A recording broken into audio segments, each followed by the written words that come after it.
listening to Downworlder Dish, a Shadowhunter Chronicles podcast. All right. Hello, everyone, and welcome to episode 18, where we will be discussing chapter 22 of City of Bones, Renwick's Run. I'm Kristen. I'm Robin. And I'm Amanda. Alrighty. So, Amanda has our first little tidbit. Yay! We got, as requested, thank you very much, a review on Apple Podcasts. Woo-woo! And thank you. As we said, we would read them aloud, live on the air, like Frasier. Color, can you hear me? All right. Should I say the person's name? Yes. Yeah, you can do it. Okay. I dare you. Okay. I dare you.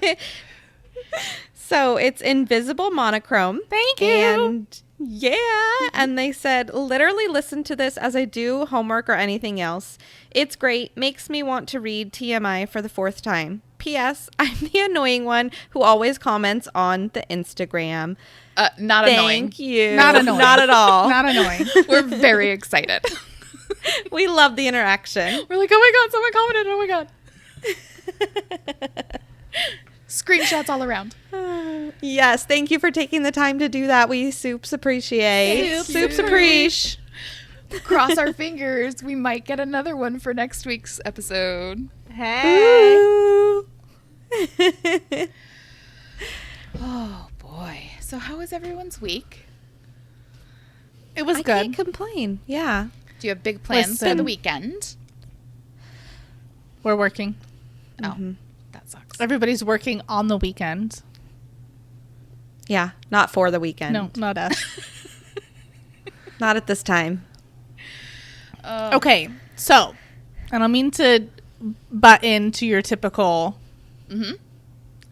I'm going to say like teacher duties, but that's not the right word. Anyway, we have a long ass episode today. We do. Because this is a big freaking chapter. But if you remember, you brought up a very important thing to discuss.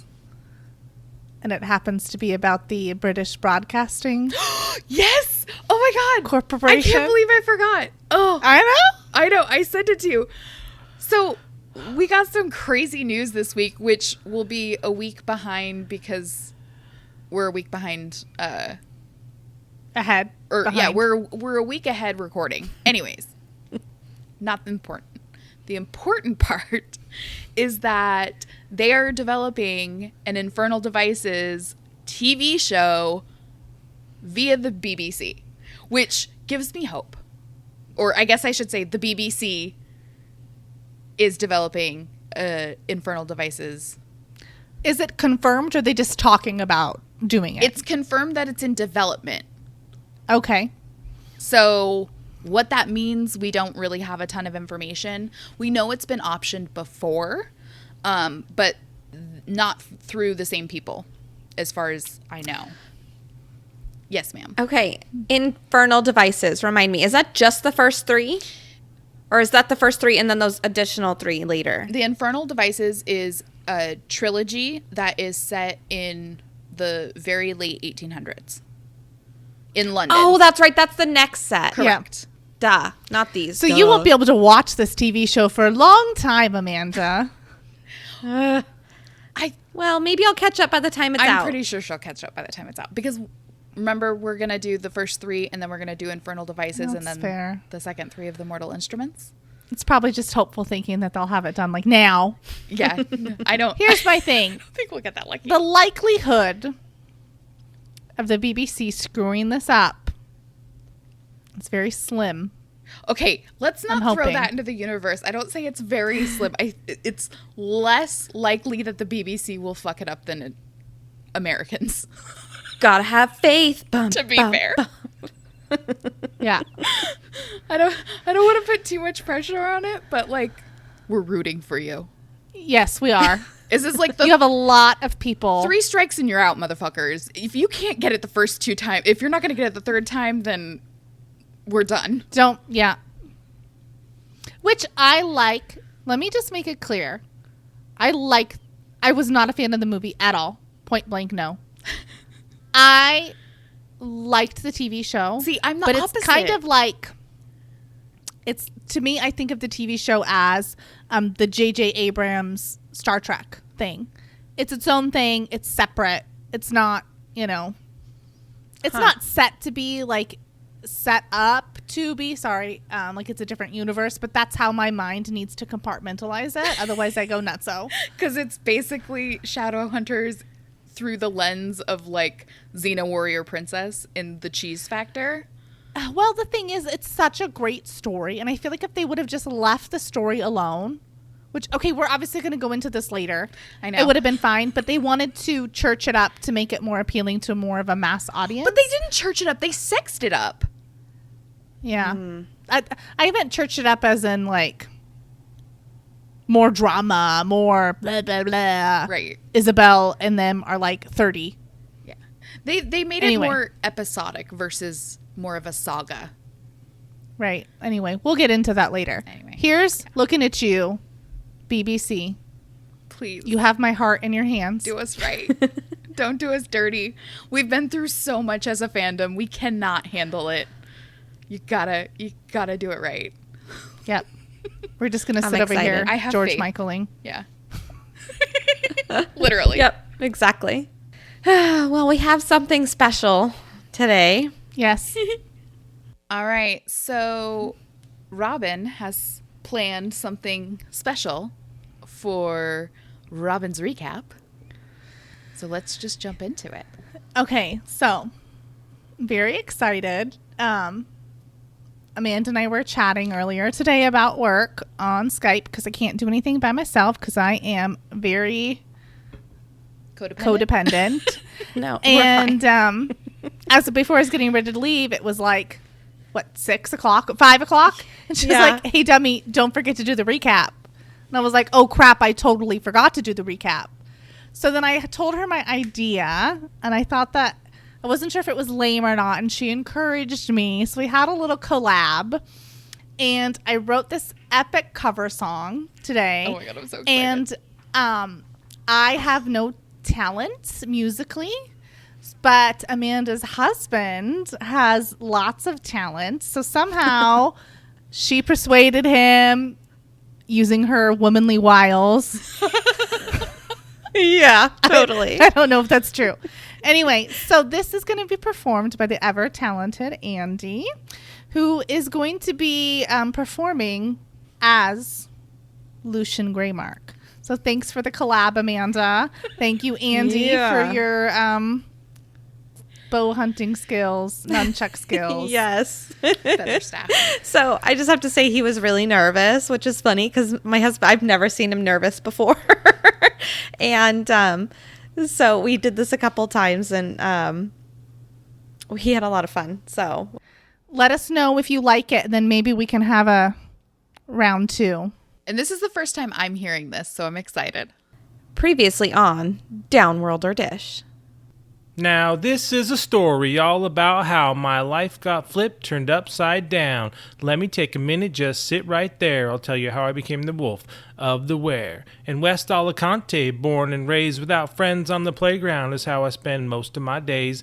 Chilling out, maxing, relaxing, all cool, just hanging with my cult outside of the school. I saw the leader, he was up to no good. He started making trouble in my neighborhood. I got in one little fight, my pseudo girlfriend got scared because at the full moon I became the prince of the were. I whistled for my pack, and when they came near, we made it the accords and we attacked from the rear. If anything, you could say our plan was flawed. Jocelyn's house was burned down to the sod. I searched through countries, maybe 7 or 8. I got to the gallery and yelled, "This is fate." I bought a bookstore. I was finally there to hang up my crown as the prince of the were.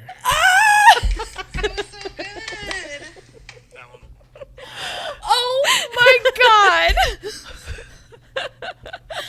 That was the best thing ever. It was very fun. He had a really It hard was a time. hard thing to do. It was. Well, especially because he's not familiar with it. So he's like, "Ala what? Alicate?" It's like yeah, of course he picante. didn't know. Yeah. Like picante. That's great. Oh, my so God. hopefully the recording is going to be okay to plug in there. I don't care. But- It's gonna be great. Okay, so All right. let's get back to it, girls. Yep. So- Yep. We gotta dive right in and not cut each other off. So that was amazing.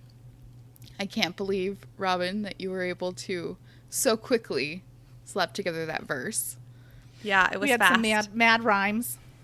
I don't know. I don't know rap slang. Here's the thing. I tried. I've had lots of training listening to Weird Al for years. So this is where it's That's what coming Andy into play. called her. It was all worth it to this culminating moment of my life. Right? It's all practice. All right. So we kind of ended on a bit of a cliffhanger. Our last chapter. Little bit. Just a like eensy weensy bit. And I'm pretty sure that I spoiled this. I was rereading this chapter and I was like, oh my God, we did. We totally did. I definitely spoiled this, but like, I'm sorry. Mm-hmm. It was only, one of the largest twists in the entire book. Did it without even And we noticing. talk about no spoilers. Oops. Yeah, well, my bad.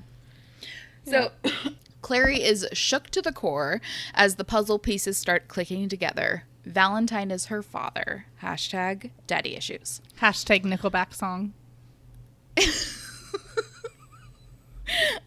I was gonna say hashtag Sublime song, and I was like, ooh, that's a little too much. Oh. So Luke confirms her fears. John Clark wasn't her father. Her mother had never even met him. Jocelyn had kept his picture and his story when she was commissioned by her neighbors to paint a portrait of their deceased son. Because, as Clary pointedly puts it, a dead man won't contradict your lies. Dude, when I remember when I read that line, I was like, fuck. She's pissed. Yeah. Like, it's the first time, like, she's not hysterical. She's not crying about it. She's just, like, cold. Yeah. And which is almost Is she? scarier. Or is she almost understanding? I don't think so. I don't think so. Okay, not I yet. think she's real pissed. Okay. Naturally, Clary has some trouble processing that once again, her foundation was crumbling beneath her. Despite being totally wrecked, we've got to give it up to our girl because she finally calls bullshit on this circle business. Even if her previous ignorant comments caused the monologue to lack a little bit of its intended bite. So she says, I'm going to read this excerpt from the book. Clary, please don't get upset. Don't get upset? You're telling me that my dad is a guy who's basically an evil overlord and you want me to not get upset? He wasn't evil to begin with, said Luke, sounding almost apologetic. Oh, I beg to differ. I think he was clearly evil. All that stuff he was spouting about keeping the human race pure and the importance of untainted blood. He was like one of those creepy white power guys, and you two totally fell for it. I wasn't the one talking about slimy downworlders just minutes ago, Luke said quietly, or about how they couldn't be trusted. So, okay. I'll give Luke that. She shouldn't have said what she said because it was stupid. And we definitely reacted the way that we were supposed to react when she said it. Yeah. But that also does not make what she's saying untrue, which is what we've been kind of towing around with this whole learning about the past and Valentine and the circle and all that. We're like, did no one see? Like, did no one realize that this was super fucked up? Right. Do you guys don't study world history in Alicante? Right? They're like, we're Shadowhunters. We can't learn anything from the humans. So after her initial outburst, the reality of Luke's story begins to really sink in. The box with the initials JC engraved on the front, the lock of blonde hair, her mother's protectiveness. She had a brother, a family, and Valentine killed them. Gretel comes back with the healing kit and gets to working on Clary's injuries. And Cassie even refers to her as Wolf Woman. Bam, bitches. Continue. Listen, I see my I thought you were mistake gonna read your now. thing. It wasn't a hyphen. It was a slash. Wait, opposites. Yeah, maybe Amanda was was a right the hyphen, whole not a time, theme. man. The wolf woman. Yep. It was a hyphen, not a slash. Got it. So we should person hyphen wolf. Wolf hyphen person. I can't. Yes. So Oh my God, you guys should feel bad. we don't. Absolutely not. Okay, fine. So as her wounds are being cleaned, Clary tells Luke about Hugo's attack. But Luke knows him as Hugin because even the fucking animals have more than one name in this series. It's absurd. It's absurd. The bird's absurd. Yeah. It's like everyone has an alias. You gotta like jot down notes to keep shit straight. It's true. What would be the point of renaming a bird? Just in case someone knew. Right? I guess. suppose. Whatever. But which makes it so funny because if Luke knows by just the name Hugo and the fact that it was a bird, then what's up with Maris and Robert Lightwood? Wouldn't they know that this was Valentine's bird that he's been Yeah. keeping this whole time? Maybe they weren't invited over to the manor house like Luke was. And they've never seen the bird. I don't know. Okay. Well, and maybe now that Luke knows that what's his nuts was in cahoots with Vita. Hodge. Yeah, Hodge. Maybe Luke put that together, knowing that they were in cahoots. Keep saying it. That's my favorite. I say it every episode now. My mom said it. It's great. So Hugin is one of two birds, the other being Munin, That's what I'd say. I'm guessing, Yeah. that once belonged to Valentine.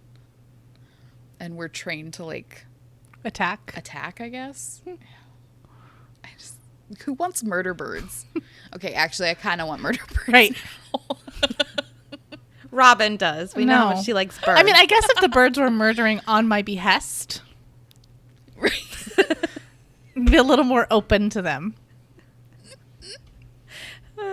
like police dogs are cool until you're on the bad end of them. We have our neighbors' chickens Yeah, come okay. and visit us every day and scratch up my bark dust everywhere, but so I'm cool with them. Get off my lawn, fucking Robin. That's great. Clary, a girl after my own heart, decides the best course of action is avoidance. Amen, sister. Praise. Preach. And she quickly turns the topic of conversation from digging up the skeletons of the past to what the hell they're going to do next. Which, I mean, I could appreciate Yeah. it. I've been asking the same thing. Like, okay, now what? The current score is Team Valentine. Wait. The current score, Team Valentine has Jocelyn, Jace, and the Mortal Cup. Team Clary has a wolf pack and a couple of injured teenagers. The odds are not in their favor. What they need to even begin to tip the scales in their favor is Valentine's location, but he could literally be anywhere. Clary, putting that public school education to use, remembers Magnus telling her that there were only 2 portals in New York. One at Dorothea's, that was destroyed during their battle royale with Demon Dude, and one at Renwick's. If Valentine is still in New York, he had to have used the second portal to get to the Institute when Hodge summoned him. And maybe, just maybe, that's where she'd find them. Why would he still be in New York? Seems like a dumb choice. It does. If you're using portals. It does. Anyway. Dumb. Right? Like, Someone should write him a letter. Maybe he had to. like isn't there like a safe place in Nebraska that he could be? Yes. Like he just couldn't get enough of the pretzels or something. It was the bagels. Peanuts. Yeah. New York water. Sorry. Go ahead. My bad. So Luke doesn't recognize the name. It isn't a Shadowhunter family. Clary wonders if it could be a place, maybe a restaurant or a hotel. With this information, Luke asks Gretel to get him a phone book. Wow, Shadowhunters really aren't high tech, are they? Seriously, a phone book. I don't even think my kids would know what a phone book is. Oh my God, I don't think. In mine fact, would I'm either. sure of it because Cassie, who just turned 16 the other day, last week, didn't know what a payphone was until a few years ago when I pointed one out. Oh my God, Robin, do you remember being at the mall and calling your dad on the payphone to come pick us up? I don't, but I should. You should. Bob had a baby, it's a boy. I know, I was thinking that the song, it's like, this is really going to date us. Mm-hmm. Yeah. Yeah, Yep. The you've Fresh been Prince. Yeah. Yeah. Carbon dated. All right. When Luke's efforts come up with nothing, Clary does what any 21st century girl would do. Turns to Google. Or rather, asks for a phone so she can call Simon to Google it for her. Instead of Alexa, she has Simon. Right? Because that's what best friends are for, right? Yeah. Hell yes. And I love how put out Gretel is over Luke and Clary's constant interruptions while she's trying to bandage them up. She's like, are you fucking kidding me right now? She's the goddamn gopher. I mean, geez Louise. Every time she starts doing something, he's like, go for this. And fine. I don't want to walk, but At least okay. He seems like he's kind of asking nicely. He is. But Still. I mean, yeah. Could you imagine And not being as- able to be like, you get it yourself? Right? Uh-huh. Well, and I think we can talk about it because it's in this chapter. But like, as we find out, he's only been with them for like a week, which we'll talk about. But I'm sure she's very resentful of the fact that she has to. Yeah. Well, and who knows how long the leader of the pack was there before. Right. Maybe she really liked Yeah. that person. So while they're waiting for Gretel to fetch Clary a phone, sorry, I couldn't resist. She asks Luke if they can kill Valentine when they catch him, and Luke is horrified. Really? What do you expect? But why? Right? Like, I get it. She's 16 and she wants to commit patricide, but come on. He deserves it. She deserves it, right? Yeah. So before Luke can lecture her into oblivion, Gretel comes back with the phone. And I imagine, they don't say what kind of phone it is, but in my head, it's like one of those big white cordless home phones from like when we were growing up. You know what I mean? I feel like they did talk about it being like an Yeah. old cell phone. Did Yeah, they? a big, heavy cell phone. I think so. Like an 80s But I know Miami what Vice cordless cell phone you're talking about. Oh, okay. It's the same effect. Yeah. Yeah, totally. So Clary quickly dials Simon and puts him to work without explaining the situation. Because why would you? I mean, that's not important, right? Well, he knows she's in Yeah. the shit, right? So, Yeah. So Simon quickly finds Renwick's on the interwebs. And I'll read the description. The most famous of the lunatic asylums, debtors' prisons, and hospitals built on Roosevelt Island in the 1800s. Renwick Smallpox Hospital was designed by architect Jacob Renwick and intended to quarantine the poorest victims of Manhattan's uncontrollable smallpox epidemic. During the next century, the hospital was abandoned to disrepair. Public access to the ruin is forbidden. Totally Valentine's aesthetic, don't you think? Yes. yeah, and a little creepy right now. Yeah. Yeah, it's super icky sounding and cold. It sounds cold. Yeah. Dank. Unpleasantly moist. Ew. And you're the one that doesn't like the word moist. I know. That's why. It's gross. But like, I can totally see Valentine like walking up to this like abandoned hospital that's like definitely haunted for sure. And going, oh, look what I can do with the place. Like, totally. It's like, this is the perfect evil layer. He calls his interior designer because they do talk about that they redid it a little bit. He's like, I'd like some more chains, please. It's like room service.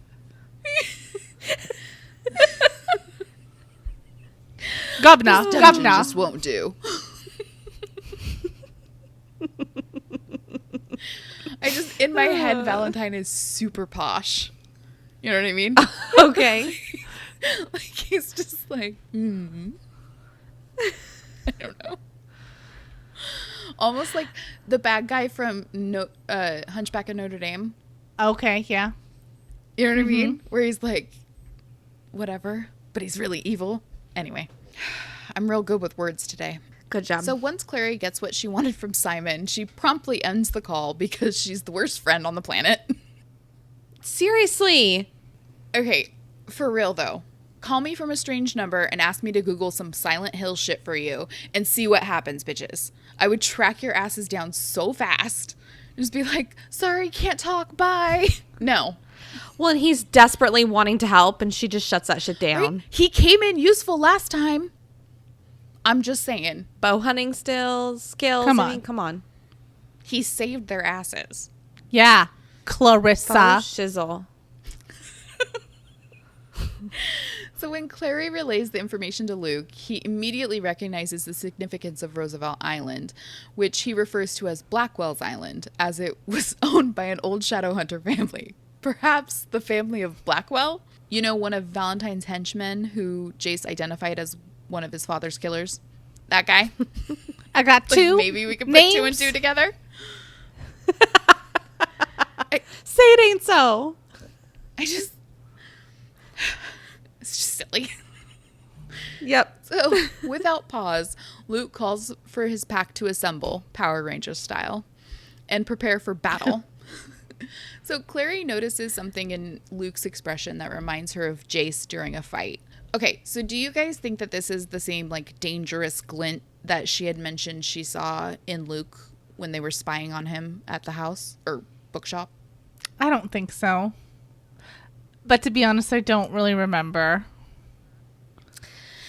Yeah, I don't either. See, to me, I think this is more like a... I know it's going to be difficult and hard, but I'm kind of excited, adrenaline, sort of getting the action. Like, preparing for Right. battle. But it's so foreign to her because Luke was not that guy. Right. I just imagine in the bookcase, it's more Yeah. like, don't F with me, get out of here.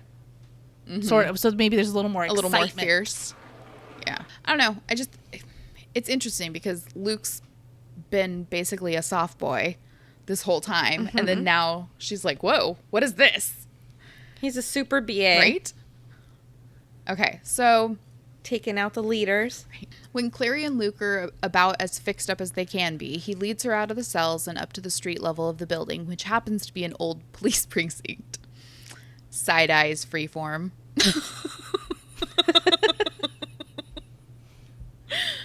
Robin gets that. Yeah. I was going to say, what did they do? don't wanna know. Okay. I'm still bitter. Anyway, Anyways. separate universe. I'll find out. Separate universe. I'll find out. Right. Someday. Except they used all the same names, but whatever. Anyway, so Luke explains that their den is glamored as a Chinese restaurant. Some of the cubs even take orders from time to time for extra cash. So Okay. I'm assuming the cubs, he means like 17-year-old kids probably, Yeah. right? So do you think, like, were they born into wolfism? Were they bitten and now they're kids? Like, the vampires stay their same age? Like, tell me, how does this work? So werewolves can be born or bitten, right? Robin? I don't know. I'm pretty sure. I might be wrong, though. But I feel a like cub would be yeah. the same as, like, Hodge calling the Shadowhunter teenagers children, right? So a cub is underage. Yeah. new. Okay. But- that makes And sense. it's not in this book. I think in the City of Ashes, we find out that lycanthropes, or the werewolves, they come of age at 16. So they're considered adults at 16. Whereas Okay. Shadowhunters, it's 18. Or 19? Is it 19 or 18, Robin? Fuck. I'm reading about werewolves, so I wasn't listening to Okay, you. sorry. Okay, so are you Googling about werewolves, or are you looking specifically in I'm this world? doing Shadowhunter on Wiki. Yeah, she's looking on the wiki. Awesome. That's so cool. One day you too will be able to comb through the pages of the wiki. Okay. So it says, humans are turned when bitten or scratched by a werewolf, although not always, like we know with what happened with Luke. Werewolves can also be turned through a spell and can also be born from 2 werewolf parents, though not all children of werewolves will necessarily be born with lycanthropy. The child of a mundane and a werewolf has a chance of being infected, but they may also fight off the infection in the womb, thus resulting in a mundane child, while the offspring of 2 werewolves may or may not become a werewolf. If the child is born an ordinary human, they would bear a few unordinary properties. Half or part werewolves, or those with dormant viruses, have increased speed and strength and can pass on the virus, but can never turn into actual wolves. Oh. Interesting. So it's more likely that they were scratched or bitten. Probably. Yeah. Unless their parents are in the pack and... Right. And but you think they'd be more accustomed. fought Like through. if you're born as a werewolf, by the time you're 16, you got it. Yeah. It's sad to think that werewolves would, like an adult werewolf, because obviously they're persons, right? We've established this. So they still would have their mental capacity, it seems like, with them to know they're scratching or biting a child, right? So I didn't obviously go into the full detail, but it was paraphrasing the Wikia. There's some rogue werewolves that do it just out of the pleasure of turning people. Terrible. Yeah, or if you have someone Okay. who is turning for the first time, doesn't realize what happened, and then they bite someone or scratch someone, right? Like, they don't realize. Yeah, what's, okay. Because even Luke didn't remember what happened, right? He just woke up and there was, like, the dead animal at his feet, and he was like, oh, shit. Oh, shit. Shit went down. So the wolves don't play when their pack leader gives an order, because by the time they get to Luke's truck, which on the inside looks suspiciously like every car I've ever owned, there's a line of vehicles on the street ready to caravan into battle. So, like, I read this part a couple of times, and I don't know if I was just, like, missing it or what, but, like, it seems like from the time it takes them to get from the cells outside, they've collected all these people. Like, He told them to get ready. You said they don't play no games. But they also had time to make like buns, steamer buns or whatever too. Oh, they're so good, and don't. Robin doesn't like them. you don't like them, or you never had them? I had it. Yeah. I made her try them. Oh, okay. She legit spit it out and threw it in the trash. What did you not like about Bao? I like the carbohydrates, just not the protein. You don't like duck? It was pork, right? Oh, it was pork. Yeah. It was delicious. She was just stupid. Probably. Love you. Okay. My problem with this is that Luke is handed a white bag, Uh-huh. and she's like, "Ooh, what's that?" And there's coffee. Yeah, in how is it? there Like, coffee come in on, the what? bag? I agree. Yeah. Well, I mean, if it's to go. No. No. Okay. My No name excuses is here. No. So Clary is happily gulping down coffee and shoving bao buns into her face as they drive when Luke hits her with the, so tell me about this Jace guy. I literally laughed out loud. And this is like, I don't know, the 9th time I've read this. It's so dad-like. It's hilarious. Tell me about your new boyfriend. Thankfully, he just meant to ask why what Valentine would want with him.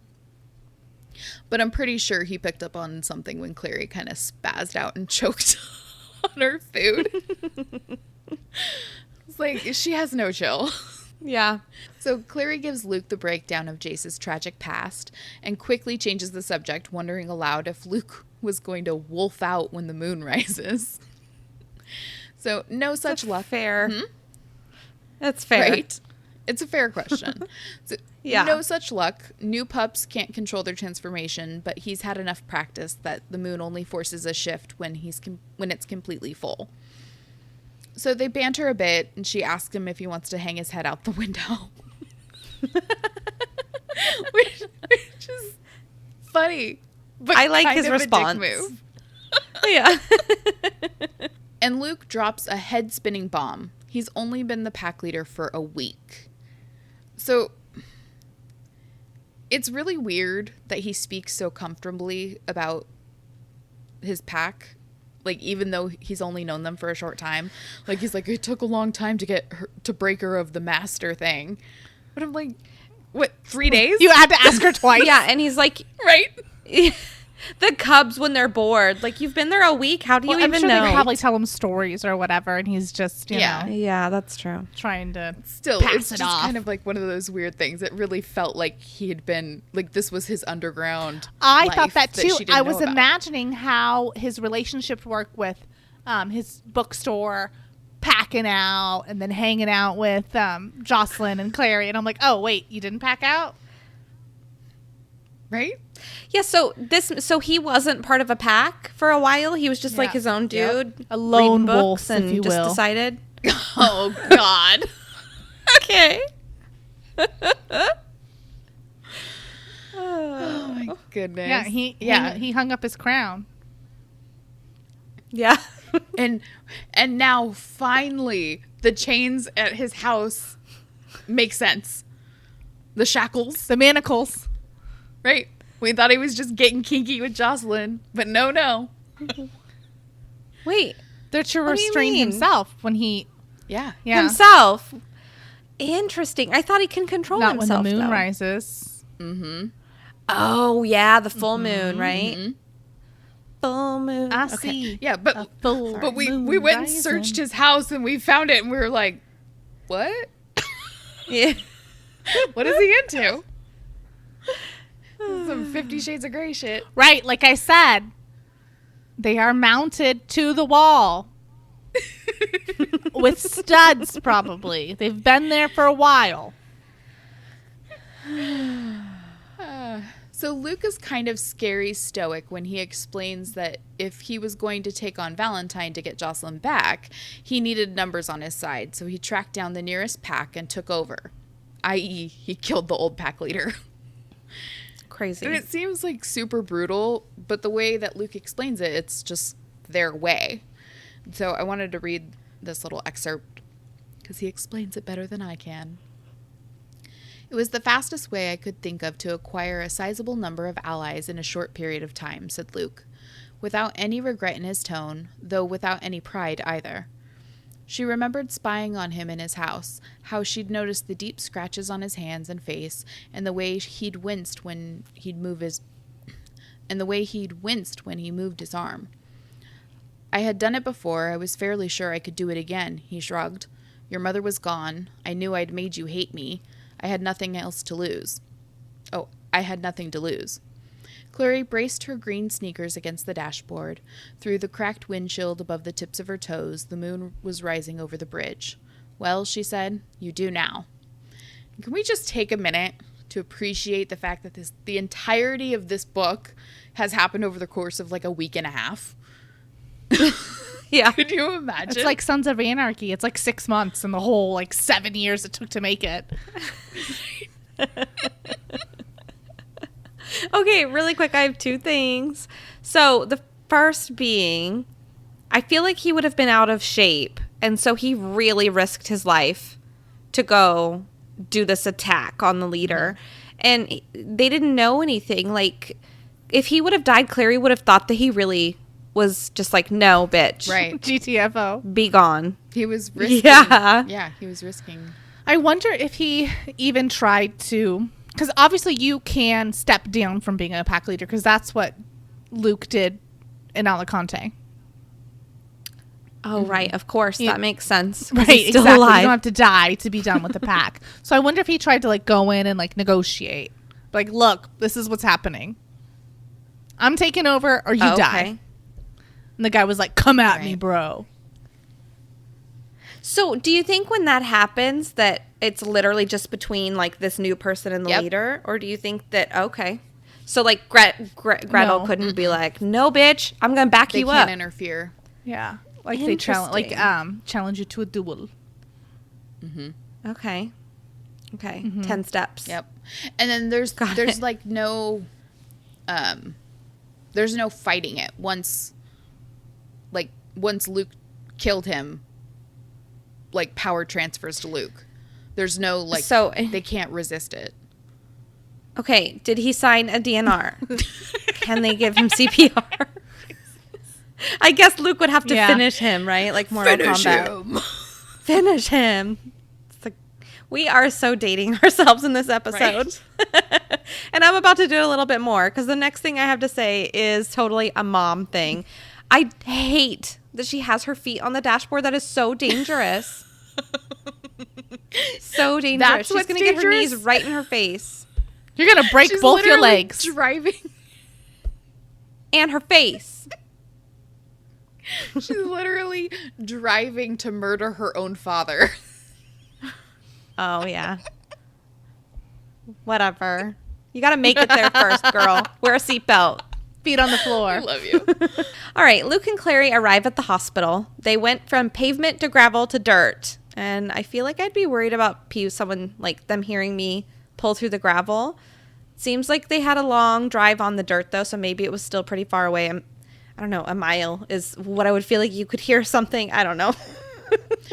Like in the middle of nowhere, it's abandoned. You'd think you'd hear everything. Probably. I mean, they've got to have lookouts, right? Yeah. You don't become an evil mastermind by, like, not being careful. Security He stayed cameras hidden for and this long. I mean, Scar had all those hyenas. right? I'm going to go back and listen to our episodes and count how many times we reference The Lion Be King. prepared. I tried to reference Fern Gully Oh, to my daughter the other day. She did not get that. Oh, No, you I don't. haven't I don't made think her I ever watch saw that. No. You've never seen Ferngully? I don't think I have. Dude. Christian fairies, Slater, right? Yes. No, I've Isn't never that seen who it. his God, voice it's the is? best. Is that it, right? I think so. Okay. Yeah. It's a good movie. It'll make your children into little environmentalists. I made my kids watch Trading Spaces. What is it? The one with Eddie Murphy and Dan Aykroyd. Oh. I made them watch that on Christmas what is last year. It's not Trading Spaces. That's a TLC show. No, it's not. Yeah. It's Trading something. I can't remember. Trading Places, maybe. It might I don't be know. that. Anyway, yeah. I made them watch that. I make them watch those kinds of movies. I always associate that movie with Coming to America because they came Yeah. out like right around the same time. Trading They're Places. both very is what it's good. called. Yeah, Places. Trading Places. Okay. Very Never good seen it. movie. I recommend. 5 stars. Has not seen it. It's hilarious. How have you not? Oh, so deprived. Feeling good, Lewis. Jamie Lee Curtis is in it. Anywho. Okay, so the hospital was surrounded by a chain link fence, and I imagine barbed wire on top. It was kind of described weird. Barb. You're laughing at my Barbed chain wire. link. Yeah, I did like Barbara. There's just a bunch of stripes. Not barbed wire. Bob's. Bob's wire. Bob's. Before you can climb over it, like get your schmutz on your face. Come here, kiss your mother. Oh, shoot. All right. Well, Luke tries to convince Clary to stay in the truck, but this bitch is still looking for more danger, so she is all in. The train of person wolves driving behind them pulled up slowly. Again, I would be afraid of all these cars being seen. Maybe they're in horse-drawn carriages. Like it's glamoured. Just They're like, kidding. yeah. Yeah. And Clary is channeling her inner Mundy and says she can't believe Valentine would be hiding in this dump. Luke explains that it was a strong glamour, which I find interesting. I didn't realize, obviously, that there were different levels. I guess it depends on what kind of, like, how good of a... How would you use a glamour? It's not magic, right? Is it... But if Downworlders can use it, it has to be, because it wouldn't be a rune. I think the glamour is like the general all-around term for hiding, Right. and how it is enacted depends on how they wield their power. angelic runes or magic or whatever. That's my... Okay. Well, we have no idea. Valentine has his pockets and everything, so it could be anything. Well, you know, the really. Jace prefers that he's in glamour when he's runed it. Right. So I think Yeah. Rune City, bitch. Rune Mount City. Sorry. I'll stop. Very good. Clary tried to imagine how she would draw the hospital, and it helped her see past the glamour. It was a gothic revival castle-type structure. She could see lights on through the third-story windows. Luke grabs a hold of Clary. Yep. To really get this girl's attention, and he says, "I want you to stay next to me." That sounded sexual. Sorry. I meant it more authoritative. We should have both went like, yeah. All right. I want you to stand next to me. When I move, you move. Just like this. Nope, that's not what he says. When I Just dip, like you that? dip. God damn it. All right. I want you to stand next to me. Move when I move. Hold on to my sleeve. Not stand next to me. God. I'm leaving this whole thing in. No. Yes. Damn it. All right. I want you to stay next to me. Move when I move. Hold on to my sleeve if you have to. The others are going to stay around us, protecting us. But if you get outside the circle, they won't be able to guard you. They're going to move us toward the door. Could you imagine her Alaric- actually holding onto his sleeve? Yeah, like a little Yeah. kid. Like she has one of those leash backpacks on. Which, by the way, no judgment. My kid's a runner. Was a runner. So It's very possible I may use one on Lincoln. I told Andy that. I was like, you just have to get over it. If I decide that Yeah. we need it, I'm using it. I don't I care never what did people because think. I didn't want to. I was cheap. Didn't want to buy it. But no judgment from me. That sounds like you. Robin's using a bungee cord because she had it in the back of the truck. Is it my really a God. truck if you don't have tie downs? Just saying. Yeah. But like, isn't he gonna need to use his hands? Like, shouldn't she be holding on to his shirt tail or something? His belt. Right, just hold on to my belt loop. Just put your finger through Yeah. it. Obviously, he is not expecting Anyway, keep going. Yeah, he's not expecting what actually happens. I'm sure you're right. Yeah. So Alaric inspects the fence using his fingernails turn into claws, and he took the fence out again, making noise. But I want to point out here that he clearly can change just parts of his own, like his body, as he wants to. Mm-hmm. So maybe Luke's face was still on his wolf body. He's also not trying to terrify Clary. Like, could you imagine? Oh yeah, I guess she was running from him. Huh? He starts to come. Clary, Like a wolf I can handle, but a wolf with a human's face? that's a little jakey. Oh. Right? Yeah. Daddy, no. Oh, jeez Louise. Well, Alaric could smell death in the air, and Luke is quick to point out that it must be Forsaken. And they make me sad thinking of Forsaken and knowing all the pain that they must be in. It's meh. As they get closer to the hospital, the person/wolves turn into full-on wolves. Clary almost had a fight or flight, and remembered that these were the good guys, so she stayed and hunkered down in the middle. So I want to know, if you guys know, did Luke change or did he stay in full person? Because Clary describes Luke's face as set. What does she mean by that? Like he's in fight mode? Just like he's focused, I think. Okay. I don't think And he's I wolfy. think he's still inhuman. Yeah. I think he is too. Okay. Well, dozens of Forsaken begin to attack. And I feel like it's more like a zombie creeping up. Like, did you guys watch The Walking Dead? Like, when there's enough of them, it's really dangerous. But when there's just one, you can manage. So, Clary had a very valid inner thought question. If Forsaken are edible. And I feel like we all want to know because they're rotting, right? So I think you'd get sick, but they're also where wolves. I mean, I'm sure they've got iron stomachs, right? Maybe they're not yeah. actually. Maybe they're spitting it out. Like they're wine tasting. Yeah, I imagine they're not wanting to Oh, eat. like wine tasting. I'm gonna human taste. Yeah. That's great. Can I just get a flight of Shadowhunter? And some water to cleanse your palate. Right. Maybe throw in a redhead. They're a little spicier.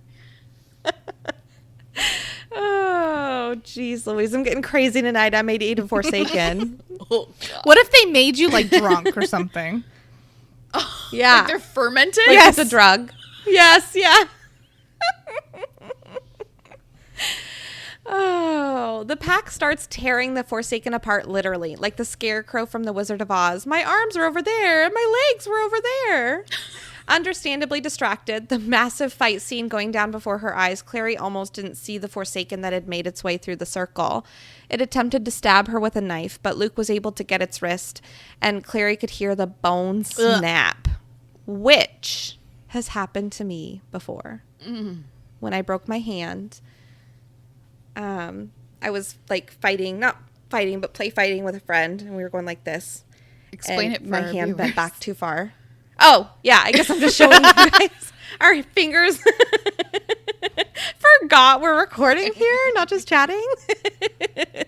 So our fingers were interlocked, and we were just kind of like, I don't know, wrestling around. I was like 19. Like playing Mercy? Yeah, basically. And my fingers just bent back too far, and he heard the bone snap in my hand. Oh. Yeah, that was, yeah. So the broken wrist did not deter the Forsaken. It did deter me. I was in the hospital for hours. Anyway.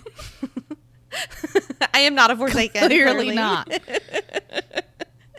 Luke began to struggle with this thing and needed backup. Gretel came to the rescue, but she struggled as well.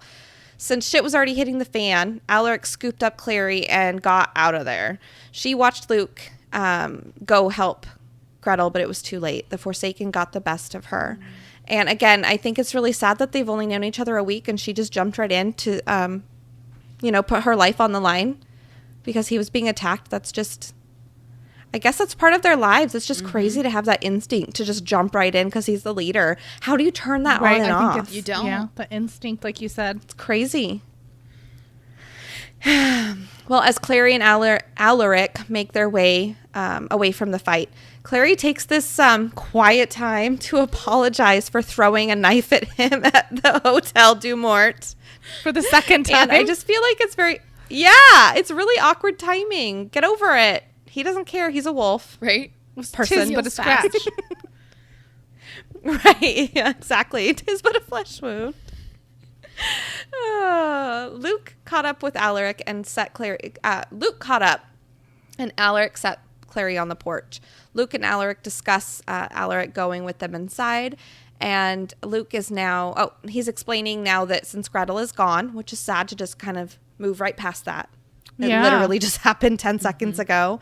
But that makes Alaric second in command, so he feels like he should go in with Luke to have his back. And sorry, I forgot. So he had made most of the transformation back into man except for his eyes. It's creepy. So he was a man with werewolf eyes. It's cool. Do you think it was just the color of them, or do you think it was like the size? Like he looked like a raccoon? I think it was just the eyeballs. Kind of like how Magnus has cat eyes. Mm-hmm. Okay. Uh-huh. Well, Luke orders Alaric to stay outside, and Luke and Clary make their way inside, and it was sort of dark. So Clary pulls out her handy-dandy birthday gift, the witch light. Okay, can we just, for just a second. So there's all these Forsaken outside, okay? He had an entire caravan that wrapped around the block of wolves with him, and now it's just him and Clary? And they carpooled, and there was a school bus. Right.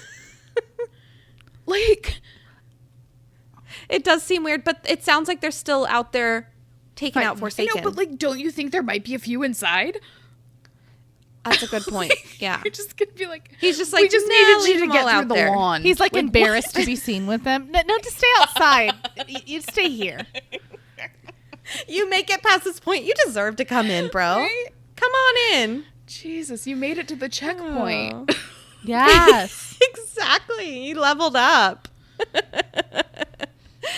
Oh, God. So they are kind of scoping out the place. And as they climb the stairs, Luke points out a spot on the floor with a rune and the motto of the circle carved in Latin. By this sign, we will conquer. So, okay, we kind of discussed this a minute ago, how they like redecorated. How long have they been there? Who knows? Yeah. I Interesting. don't know. Well, obviously, there's how many years missing from, 16 years missing, 15 years. Yeah. Yeah, that's true. Has he been in New York this whole time? I don't think he's been in New York the whole time, but I mean, how long before he made his attack on Jocelyn was he there scoping it out? Yeah. Right? You know? Yeah, you'd think he would have found better timing. But also, and he would have gotten them both at the same if time. he had a warlock on his payroll, I'm sure he could have made all of those changes immediately. So it could have been he'd only been there for a little while. So it's described that Luke found it like under dust. Like he kind of wiped away. So I think it was a little while, but it's also soup dirty in there. Well, who's to say? Again, Blackwell, this could be his house. Exactly. Was he part of the circle? Yeah. I guess technically. Because for some reason I'm thinking the circle is just that small group of people that we really focus on. But it was a large circle was group the of name of people. the cult. Right. So Right. maybe Blackwell, this is his home where he stays, and he carved it into his own. Right. Yeah, because obviously Blackwell and Pangborn have been around because they went and harassed Luke. Yeah. Okay. They don't explain it, but like, do you think the rune for the circle is just a circle? It is, right? What would they need a rune for? Well, in the TV show it is, but I don't know that they ever like describe it. Do they? I might just be for In the TV show, it's like binds them together, right? Right. So it's just like a symbol. Like a rune. Yeah. Well, I mean, like, it's not, like, it doesn't do anything if you put it on your body or something. Right. I think it's like the dark mark. That's how he knew to let him know he had a chance to get the cup. Give me the cup. Give me the cup. Give me Whatever. the cup. Well, eventually they come to a corridor with a bunch of doors. Clary is very observant and notices muddy footprints outside of one of the doors. And that room was empty. So they tried the next door, and it was a weapons room, which is cool and creepy at the same time. So, yeah, it must be occupied often if they have an entire room dedicated to weapons, yeah. So the third door was fully furnished with my girlfriend's four-poster bed. Dating myself again. And in the bed was none other than Jocelyn. Whoa. We found her. Book over. Gotta go bye. I would not put it past Cassandra Clare to end the chapter that way, though. Right? Yeah. But there's so much more. Right. Yeah, but wait, there's much more to discuss. If you order now, you can get 2 for just $19.99. Easy payments. ShamWow! Oh. Jocelyn is peacefully laying in bed wearing a white nightgown that Clary doesn't recognize. Right? Who dressed her? Who's dressing all these Was passed he like, out put this women? on? All right. Right. So Clarissa tries to run to her mother, but she's stopped by Luke, who tells her to be careful. And that's when Clary notices the silver manacles around her mother's wrists and ankles, which are locked into the floor. By the by. She's so observant about everything else. She saw mud on the floor in a poorly lit room, but she doesn't see that. She noticed that her DVD player wasn't missing when she... Yeah, She's too ecstatic to see her mom's face. Like, I'll give her that. Yeah, one. that's fair. So, Yeah. by her bedside is a scene from a mad science lab. There's jars and tubes. They're filled with weird liquid, wicked-looking long instruments, and one of the tubes is sticking in Jocelyn's arm, which is Look. Yeah. Throwing caution to the wind, Clary jerks herself free and lunges to her mother, wrapping her arms around her limp, motionless body. And Clary takes this time to reflect on her rapid growth over the last week and a half, commenting, Crazy. comments on how her typical response is to cry and call out for her mother, but it has been replaced with a burning thirst for revenge. I love it. Just how, Kristen, you pointed that out to her. You know, she's finally having this different sort of reaction apart from... Finally. Yeah. After 6 whole days. It felt like longer to me. She's grown. It's about fucking time, you big baby. Grow up. Whatever. Okay, Yeah. She is a I baby. thought this next part was just kind of weird. Like, Luke has to confirm that the mastermind behind her mother's imprisonment is Valentine. Like, duh. Right. Isn't that what we've been talking about the entire book, basically? Like, come on. Is it Valentine? Yeah, bro. Who's here? I don't even know Who what did we're this? doing. Who did this? Where are we? So they're trying to hatch a plan. And Luke says that he can't handle the restraints because they're made of silver. And Valentine really has thought of everything. Yeah, because I guarantee you he's been thinking Luke's been boning his wife this whole time. Well, and I'm sure he had people tracing them. Like, Yeah, I'm sure that's how they I found know. And them. then they've seen Luke come in and out of the place. So he knows. And Clary goes, well, let's just go to the weapons room, find something suitable to cut it off, right? Well... Logic. Yep. She can't finish her thought because she's interrupted by, those chains are unbreakable. I don't think that's how he sounds, but it's Blackwell, bitch. The owner of the house we've established. Blackwell, bitch. Who has this big, creepy mansion, but is apparently too busy to shower or change his blood-stained clothes from a week ago. Wait. Hold up. Are they blood stained or are they blood colored? Wait. Maybe they're blood colored and I read that wrong. Now I gotta know. Hold up. Wait a minute. I don't think that these are the same. I think they could be bloody I for think another it said reason. he was wearing the same clothes. Hold on. Do, do, do. do, do. No, here we go. Yeah, the same clotted, blood-colored robes as before. So maybe he showered. We don't know. He's just covered in blood. That's what I was like. What? The hood pushed back, muddy boots. For like a week straight. Okay. Okay. Oh. Anyway, Sorry. it's Blackwell, bitch. It's Blackwell, bitch. Okay, thank you. I said thank you really mean, but I didn't mean it. It was good. And he I pulls was the too busy old, laughing. well, fancy meeting you here. What a nice surprise. And looks like, surprise? Didn't you hear the ruckus? Dude. Literally all I could think of when I read that. I was like, yeah.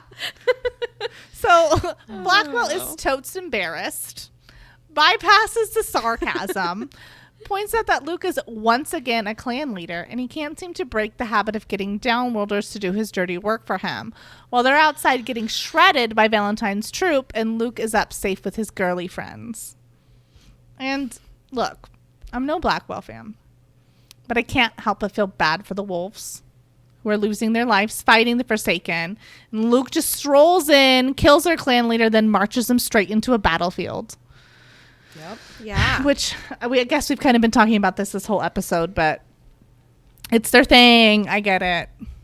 I understand. But I mean, it doesn't make it any less upsetting. Sad, and kind of, yeah. like, Yeah. it makes you look at it and be like, okay, this wasn't their battle. It wasn't their fight.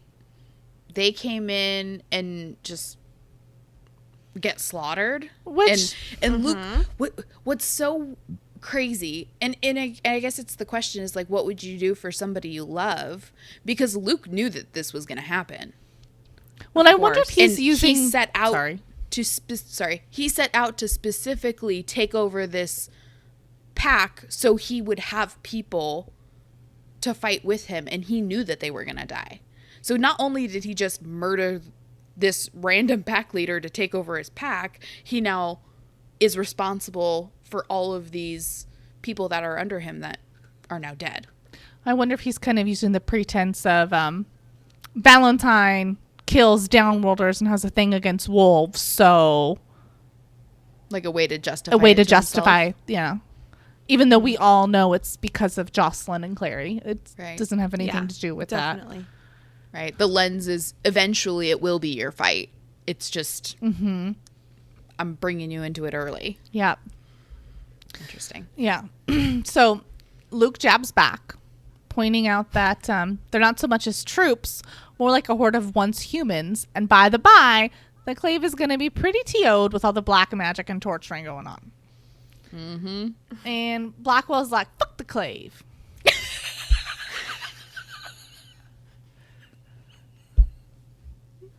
Besides, the torturing was only the first step of the evil plan. The ones that survived are going to be force-fed from the mortal cup, transforming them back into real-life Shadowhunters. Duh. Don't you know God. anything? And I have to admit I don't, so I have a question. So if they did drink from the mortal cup or whatever they do, would they be normal humans again? Before they got, because the Forsaken are because they have a rune on them, right? So would they go back to before? So it would actually be a good thing for them, that's right? what Blackwell is saying. But Robin, is that true? We've never had this. Okay, I will tell you. This is obviously the first time I'm reading this, really picking apart each thing on its own. I've always just kind of flew past it. Yeah. Personally, I think we know drinking from the cup does not necessarily mean that you will become a shadow hunter, because if your body's not able to handle it, you die. Right. Straight up. Right. So even if they have them drink from it, there's a chance that none of them will be able to survive. Number two, I wonder if it's something that Valentine is just telling Blackwell to kind of try to get him to go along with it. Because here's the thing. You can be against Downworlders. You can be against demons, all this other stuff. It comes into a different thing when you're attacking people that you've sworn to protect. And I know Valentine's thing with the circle was, well, humans owe us, basically. Right. Like, what's, basically, we're just collateral damage. These people are collateral damage. But I think it would be hard to get someone to actually do that torturing and do this if there wasn't like, okay, well, yeah, some people are going to die, but in the end, we're going to do this, and then we're actually going to be their saviors. Right. But I don't know if it would actually work. So I have a couple of things. It's been a few hours since he's gotten a hold of the cup. So if he was going to do that, A, wouldn't he have already done it? And B, are these Forsaken, are they going to be strong enough to even if they could when they were just regular humans? Like, say you've got, a guy that, say he drinks it as a normal human, he's going to ascend, and he's strong enough. As a Forsaken, is he now weaker? I would think so. Right. Here's the thing. Amanda's description of zombies is what really kind of like... I always think of Frankenstein.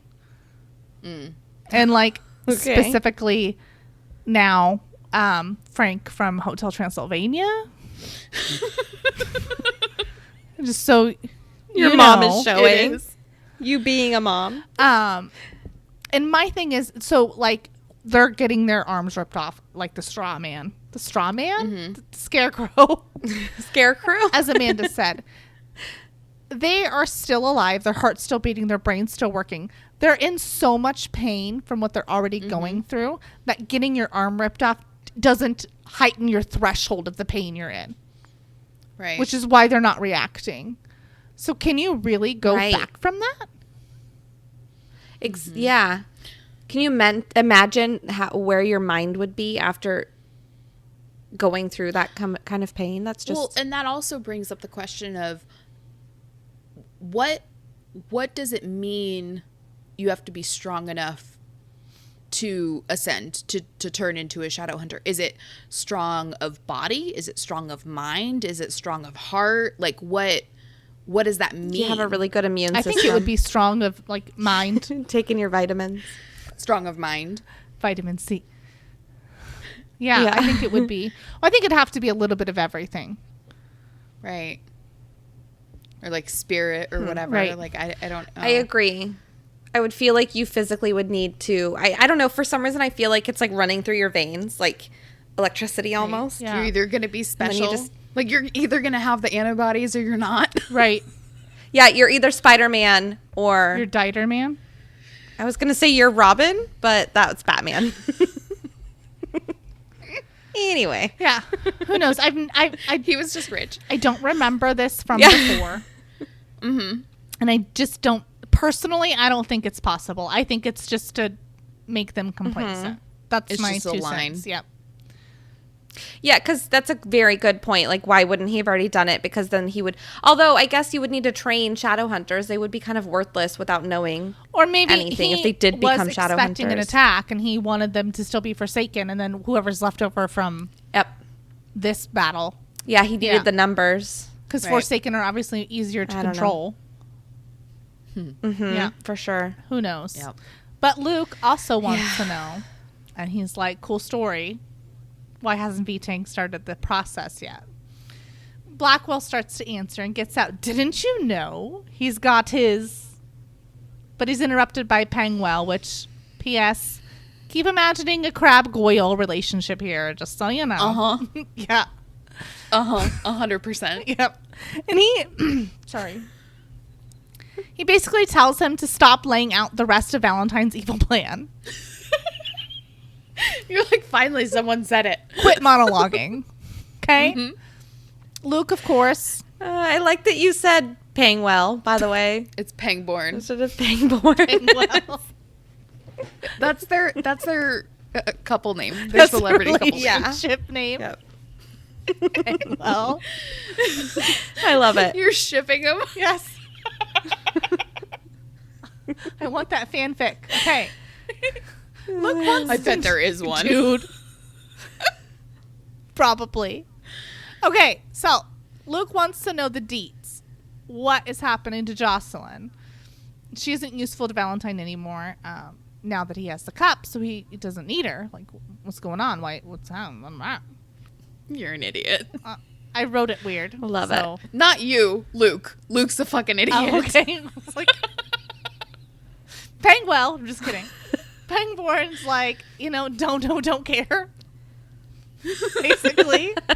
Not my bitch, not my problem. Exactly. And she was his wife. And for all they know, maybe he hates her and wants to torture her. Why did they say it was his wife? Wouldn't they still technically be They're married? definitely still married. Maybe she got annulled. Yeah. I don't know. Could you get annulled if your husband's a cult leader? On the lam?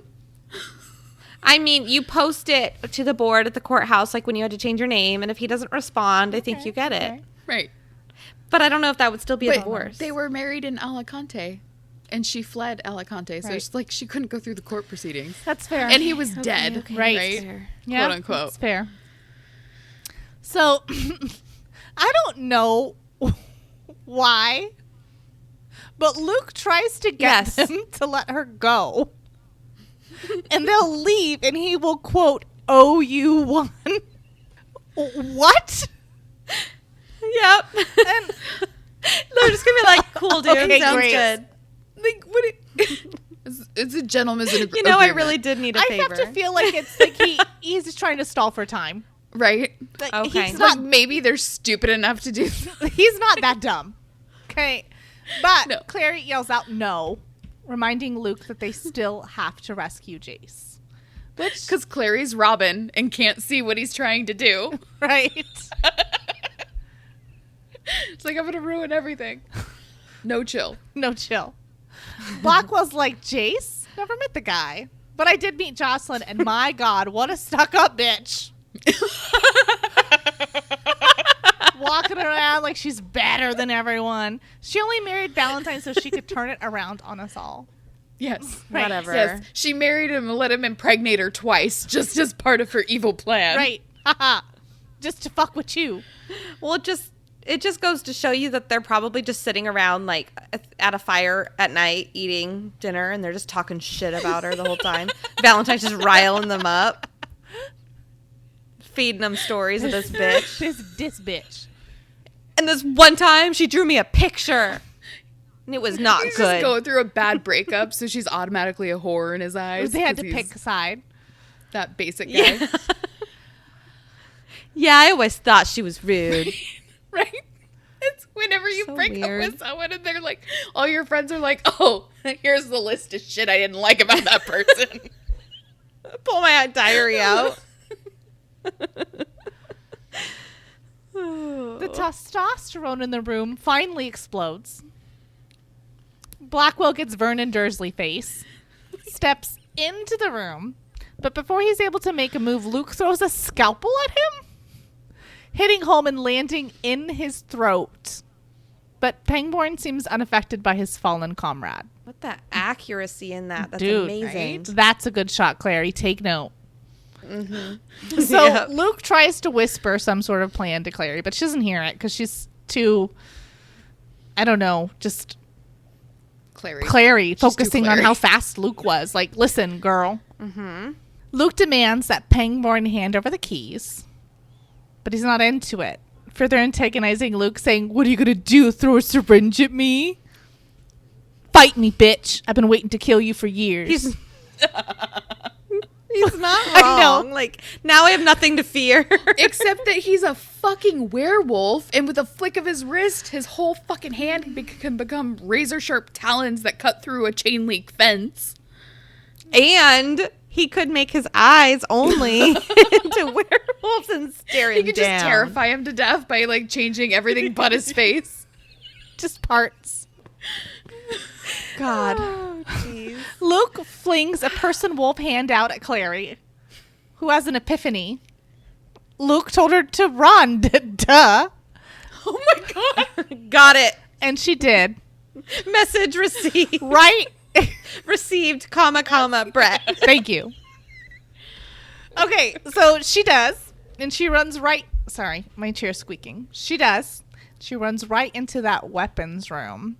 But every weapon she tries to equip is rooted to its place by dark magic. Giving up, exhausted, Clary makes her way through the corridor down to a fork in the road. Up or down? She chooses up because down looks like a shit show. Her entire body is throbbing with ache and exhaustion, and she makes her way up to the last landing and follows the hall down to the last door on the left. Okay, really quickly. I know why she went up just because of the story, but don't you learn this from any scary movie? You always go down and out the door. Why would anyone run upstairs when you're running away from something? Well, there is a battle going on out. I guess Well, that's a good point. She's not running away. She's Sneak running out the to back. Jace. She's trying to find him. Right. That's a good point. She's looking for someone. Okay, good point. It's okay. Sorry, go on. The room, yeah, you last door were. on the left. It's a polished, clean room with this long dining table set. It has delicate china on it and heaps of food. And beyond the table, looking broody as fuck, is none other than our own Jace Wayland. Oh. Just ignoring everything that he can hear going on, I'm Right. sure. I have a feeling he has that like sad song face on. He's looking out the window in the rain like he's in a music Oh, video. Bob. Okay. Clary calls out for him and runs to meet him.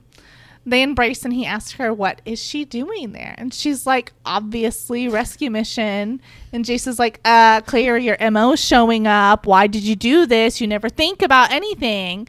And then it turns into this typical, ew, blah, blah, blah. You hang up. No, you hang up. No, you hang up. And Clary tells Jace that she came with Luke. Jace asks if the wolves he was staring out the window at are hers. And she's like, yeah, Luke, he attack, he the leader of the pack. Jace tells her, well, then she needs to call them off because there's been a complete misunderstanding. And I'm like, oh, what? Yep. She Awkward. Yeah. She tries to yank on his arm like a child, but he resists. And Clary notices that he looks a far cry different from the last time that she saw him. He's showered, bandaged, and has fresh studs. She tells him that it looks like Viting has been taking pretty good care of him. And he's also not chained up like Jocelyn, who's unconscious and still chained. Just to be double sure. Right. Jace tells her that if he told her what happened, she'd think he's crazy. But he lays it on her anyway. His father Go on. gave him the clothes. And Clary's like, sweetie, no, he didn't. Your dad is dead. And Jace tells her, no. It's a mistake. And Clary reminds him that Valentine is a big fat liar, pants on fire. He's probably just trying to get Jace to do what he wants. And Jace tells her, no, he saw him with his own 2 eyes. He's the one that actually gave him the clothes, and Hodge is, in fact, the big, fat, liar, pants on fire. Clary asks if that means Valentine also kidnapped his dad, and before Jace can answer, the door opens, and the madman himself walks in, asking Jace if he has gathered his things, because our Forsaken can only hold off the wolfmen for so long. So awkward. Yeah. I can't wait for you to keep Catches his reading. own self off guard when he notices Clary and asks Jace, what's this? Which, by the way, is something I would totally do instead of, who is this? What's a Clary? What's this? So Clary, who, by the by, total Bamf style, pulls out her dagger, ready to just straight up murder him. Love it. But she's stopped by Jace, who Look, catches this her little wrist and girl's says, gonna do no. it." This is my father. No! Say what? Boom, boom, boom, boom, boom. Crazy. So, Amanda. This, I remember where I was, what the weather was, what I was doing. Walk us through it. Holy shoots. Magoots. I don't even know where to start. Holy cow. So, Valentine Did you see it coming? is Clary's father and someone else's father. Do you feel Could you imagine? Well, at first I'm sure that No, Clary's you. like, WTF, mate. You as a reader, Do I? do you feel dirty? Oh, Yeah. yeah. Welcome Yeah. to the fandom. yeah. Yeah. It kind of No, thank you. tests your principles for a moment, doesn't it? For a moment. No, still got him. Not attracted to my brother. That wasn't the question, but thanks for the heads up.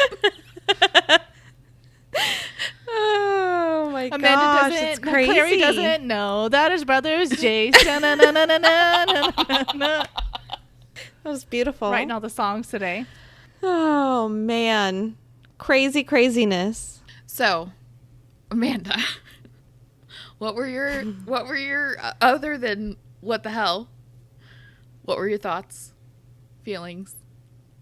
I don't know. I felt icky. Yeah, I think that's a good way to put it. I was just like, dude, how? And so, okay, before I read this part, I was thinking, I don't know when they talked about the house burning down last chapter, I think. I felt like the boy was still alive, Jonathan Christopher, and he was like Valentine's sidekick or something. And we were going to find out later that he was alive this whole time and he just had him stashed away. But I had all kinds of questions, obviously, that maybe will be answered in the last chapter. Because there's only one more chapter, Yep. right? And the epilogue. So here they are. Ready? Go. Just kidding. I can't think of them all off the top of my head. But I really want to know which I think I might have talked about this later. I think I might have put this in the book review just because I don't know if it actually gets discussed. What happened to Michael Wayland? Where is he? What happened? We don't know. He just took on his... At what point? Did he die at the Accords? We'll see. Okay. We'll see. Okay. I think, here's the thing. Amanda is one of those stupid people. Just kidding. Opposite of that. No, it's true. Where you guessed way back about Clary and being Valentine's child. Oh, yeah. She knew, like, right away. Did you guess Jace at all? No, I didn't at all. No, and actually, when Kristen told me that Jason had, I was offended that I didn't. Yeah. Yeah, he called it, like, I think we were on, like, chapter 5, and he's like, oh. Crazy. He's like, yeah, that's, and I'm like, nah, what? It might not have been chapter 5. It might have been a little bit later, but it was very early. Still. And so I threw him off the scent. And then when he finished the book, he was very angry at me because I lied to him. Yeah. He was like, what the fuck? He's like, I wouldn't have read the whole thing. I'm like, I know, that's why I didn't